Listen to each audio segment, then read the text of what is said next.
Fatalism, nihilism, despondency. I mean, the internet's a problem for me because the anonymity is an issue. Are you with Jordan Peterson on this? What on the? He says that no one should have a Twitter account that hasn't uploaded a photo of their ID. I kind of would think that's be an interesting thing to try. I mean, what's the argument against that? That whistleblowers couldn't operate? Well, I guess whistleblowers existed before Twitter, and they used to have to go to a paper, and the paper would then print the story. That doesn't seem like a terrible system. So we go back to that, and everyone has to upload. And then you go, well, you can still shitpost. You can still do all that stuff. It's just it has to be traceable to you because we are who we are when nobody's watching.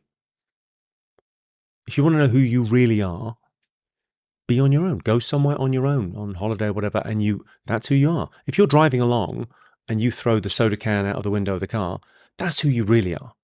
No one does that with kids in the back. Monster. But if you do that, if that's who you, it's interesting to kind of note that. It's the difference between character and reputation. You really know who you are. Reputation is what everyone else thinks about you. You know who you are in yourself. It's interesting to me to think about how the way that we act when nobody is looking tells us an awful lot about ourselves.